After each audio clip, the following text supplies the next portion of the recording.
Hi everybody, we're on Adam of the Road chapter 18 today. It's entitled Hue and Cry. After the rain and the cold, St. Martin's summer brought a spell of warm sunny weather. The country people were busy plowing the fields and sowing the winter wheat and rye, while rooks cawed in the trees and daws chattered and robin redbreasts flashed among the few remaining leaves. Then they drove the cattle and sheep and swine in from the fallow fields and the woods. Some they penned up for the winter, but most they sold or slaughtered and salted for food during the cold months. So since they didn't have refrigeration, they would salt their meat to preserve it so that they could keep it over the winter.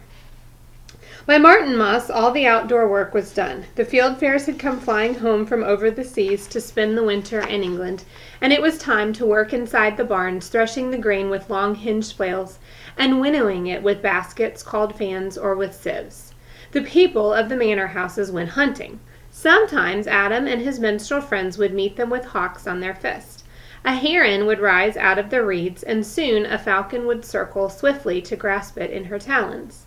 The tinkle of the silver bells reminded Adam of Simon Talbot. He wondered where Simon was now, and if his broken heart had mended. Once, in the forest near Alresford, they heard the exciting sound of a hunting horn and the baying of hounds. The next moment, a roe dashed past right in front of them, and after it came the big deerhounds, their powerful muscles of thigh and shoulder rippling as they ran. Behind the hounds, men in bright hunting attire came riding. They were gone in a minute, but the stir of their passing hung in the air for a little while. In mid-November the rain came again, and the cold, and the fog. The days closed in early. It was a good time for minstrelsy, because nobody could go to sleep so early, and the long evenings must be filled in somehow. When a book cost more than a horse, and few could read, minstrels' tales were almost the only entertainment. Minstrels brought news, too. They told what was going on in the next town and what was happening in London and where the king was.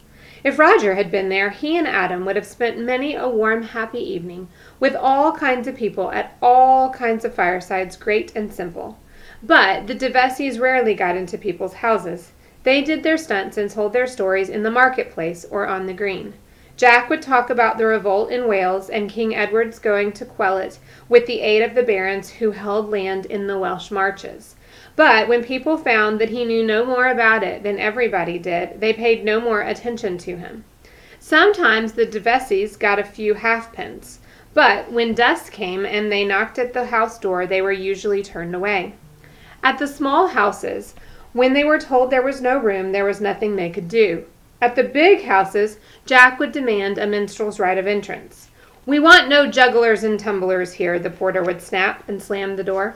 They slept in barns if they were lucky, and under hedges or haystacks if they were not. They were often hungry and cold. Adam longed more and more for Roger. The de Vescies were jolly people, and kind in their way, but they made him as uncomfortable as Master Walter and Dame Alice did, though for very different reasons. They were always promising, and never doing. "This very afternoon," they would declare, "Adam shall tell one of his tales, and tomorrow we will surely start for London." But when the afternoon came, Jack was noisily roaring out his own coarse stories, and the boys turning somersaults, and Adam never had a chance to lift his voice. Instead, he had to play tunes on his harp to attract attention to the others, or provide music for Andrew when he danced on his stilts. And when the next morning came, they were off to Martyrs Worthy, or to Chiddingford, or Whitley, anywhere but along the road to London. The stories that Jack told were not at all like those Roger used to tell. They were short, exaggerated tales, mostly making rude jokes about friars and monks and rich abbots. Adam knew that friars were often greedy and untruthful, that monks sometimes varied the holy life with hunting and chess-playing, and frequently ate and drank too much, that some rich abbots were as powerful and unscrupulous as many rich nobles. But who could be better than Master Walter and Dame Alice or the monks in St. Albans? "People like the stories we tell," Andrew said when Adam objected. "You have to give people what they want. You pretend to be a minstrel. You ought to know that." At first that sounded like what Roger used to say. A minstrel must fit his tale to his listeners. But when Adam thought it over, he decided it was quite different. Roger told tales that fitted the good in people. Tales about courage and danger and adventure and love. Well, anyhow, Adam persisted, Roger got a war horse for his tales, and that's more than Jack ever did. He was sorry the minute he said that. It was a very sore point with the de Vescies that so few farthings came their way. Listen, young'un, said Andrew, I've heard all I want to hear about Roger. Day and night you talk about him, and I've had enough. From now on, don't even say his name. Here, lend me your harp. Andrew, who had no instrument of his own, was forever borrowing Adam's harp. That was another thing that made Adam uneasy, and yet he did not like to refuse it. They were resting on a bank in the forest of Holt outside Farnham. While Andrew plonked away at the harp, Adam looked up at a holly tree over his head and wished that the berries were edible. They had had nothing to eat all day, and it was past dinner time. Adam told the others about what had happened the last time he had been in the forest of Holt, about the merchant and the robbers. Sir Robert de Rideware could come riding down this road right now, he finished, and I wouldn't worry a bit. That's one thing about not having silks and spices. Nobody wants to take anything away from you. But that's how some people get silks and spices, said Lawrence gloomingly, taking them away from somebody else. A heavy black lock of hair fell down his forehead, and he shook it back like a restive horse. Look, said Allison, look at that. Along the road came 3 men in shabby green with bows and arrows. Behind them was another on a black horse carrying a deer over his saddle, its legs sticking out stiffly on either side. 2 boys followed, leading greyhounds coupled together, 4 white, 2 tawny, and 2 red.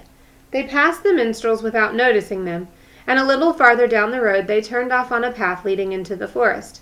When they had disappeared, Allison gasped, "They've been hunting in the king's forest." "I wouldn't mind having a good piece of venison myself," said Jack with a sigh, and Andrew rubbed his stomach and licked his lips. "If they get caught, they'll be blinded," said Adam. "That's the least of what will happen to them," said Allison vigorously. "Hunting in the king's forest! I wouldn't want to eat venison caught that way, no matter how hungry I was." "Venison's venison," said Lawrence, "and most likely they won't get caught. Why should the king or anybody else own miles of forest and say that no hungry man is to shoot a deer or a hare in it for dinner?" "Hush," said Allison. "I won't hush," muttered Lawrence sulkily, lowering his voice nevertheless. "Why should some be hungry and others have more food than they can eat?" There being no answer to this question, they got up and trudged on to Farnham. Adam, as usual, asked everyone he met if they had seen Roger, the minstrel, or Jenkin and a red spaniel, though he had long ago given up expecting any answer but no, and was pinning his hopes on London and Christmas. They had little luck in Farnham that day. They got only enough farthings for a glass of ale and a bit of bread all round, and that was not nearly enough for such hungry people. Adam felt tired and dizzy. "Let's go to the church," he begged. "The parson will give us something to eat, and maybe a bed for the night." "Catch a parson giving anything to a minstrel," said Jack scornfully. "Master Walter gave food to any hungry man who came to his door," persisted Adam. "Look at Lawrence. What's he got?" Lawrence, who had vanished a short while ago, now joined them with a mysterious gleam in his black eyes and a big bulge in the front of his surcoat. He jerked his head imperatively, and they all wonderingly followed him down the high street and out of the town. At the edge of a field he stopped and looked around, and then he began to take things from beneath the front of his surcoat. A loaf of bread, part of a leg of mutton, and a meat pie, still warm. "Food," he said simply. Spread out on the frost-hard ground without cloth or platter, it looked and smelled unbelievingly good. Their hands all fluttered out toward it. "Benedicite!" exclaimed Jack under his breath. "Here," said Allison, "wait till I get my knife out and I'll divide it properly." The biggest pieces went to Jack, the next largest to Lawrence and Andrew, the smallest to herself and Adam. They ate without saying a word till the last crumb was gone. Then Jack leaned back against the trunk of a tree and sighed deeply. "Ah," he said, "I feel better." Adam, too, felt warmed and cheered. The whole world took on a different look. The sky was brighter and the wind less cold. Even the skinny dog, to whom he had given part of his mutton, looked more lovable than usual. "I could eat that much again," said Andrew. "Gluttony is one of the 7 deadly sins," Allison reproved him primly. "They represent it by a swine in the books." Lawrence kept looking over his shoulder toward the town. Far down the road, small in the distance, some people now came running and waving their arms. "Come on," cried Lawrence. "We've got to get out of here." The urgency in his voice left them in no doubt. Suddenly pale, they all jumped and set off as fast as they could go along the road toward Guildford. Adam, with his shorter legs, had to trot to keep up with the others. Hurrying so soon after eating gave him a sharp pain in his side, and his head began to ache. Worst of all was the knowledge that flared in his mind like a flash of lightning and jabbed his heart with terror. Lawrence had stolen the food that they had just eaten. Adam had never been so frightened in all his life. He had never before been on the wrong side of the law. It was 9 miles to Guildford, and the afternoon was already well along. Could they shake off their pursuers and get there before curfew? Nobody said a word. They had to save their breath. Running at first, then slowing up to an easier jog trot, they covered the distance between Farnham and White Way's-End in an hour. Then the road forked, one branch going up over the Hog's Back, the other through the forest. Jack stopped and rubbed his forehead, which in spite of the chill of the day was wet with perspiration. "Which way?" he said. The road through the forest led past Jill and John Ferryman's cottage.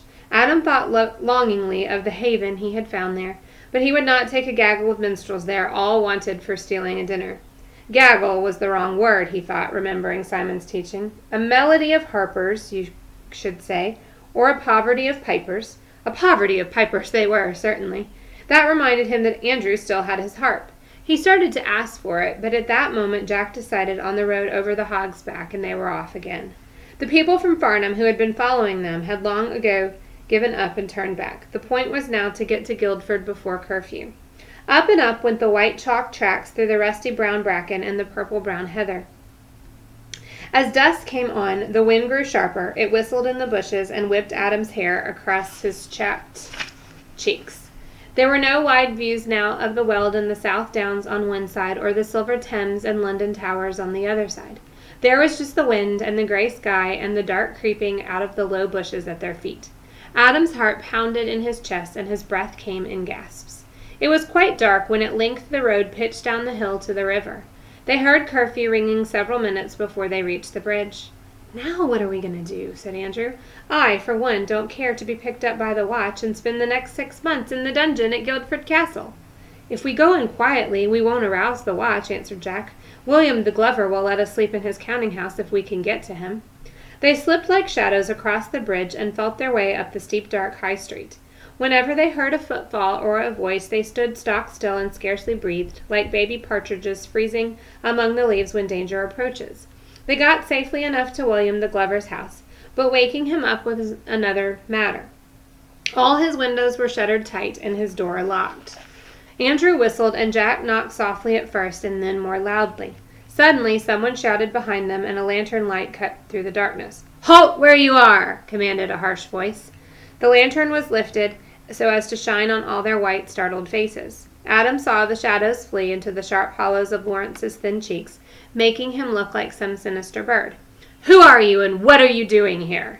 "We're minstrels, may it please you, sir," answered Jack with a whine in his voice that made Adam wince. "We were trying to wake William the Glover to let us in to sleep." "That's a likely story. Will went to London 3 months ago. A Flanders man has his shop. Minstrels, eh? Where'd you come from so late?" "From Farnham, sir," answered Jack, in the same moment that Lawrence, evidently believing that Farnham had better not be mentioned, said, "We've come from Gomshall and we've lost our way in the Downs." "From Farnham and from Gomshall, is it? And you met here in the dead of night to try Master Etienne's windows? I say it looks suspicious, and you look like suspicious characters, and I arrest you in the name of the law." It had happened. Adam's heart sank. What would become of them? How would Roger ever find him now? "Run!" shouted Jack. "Scatter!" He shook the watchman's hand from his shoulder, knocked down the lantern, and kicked it. There was a little squeal from Allison, a scuffle, and the sound of running feet. Adam felt Andrew go past him in a rush before he too turned and ran, stumbling in the dark, groping with his hands to find a way between walls and fences. Now the watchman raised a shout. It was a mighty bellow of a shout, and it meant but one thing. It meant that he was raising the hue and cry, remember that's the name of the chapter, according to the statute made at Westminster in the 13th year of King Edward. Once before Adam had heard the hue and cry levied, but never had he imagined that he would be one of those cowering in the shadows.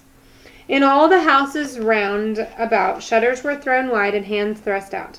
The next minute the doors opened and men with torches and lanterns came tumbling out all along the street. Each one shouted as he ran. The din spread on to the next street and the next.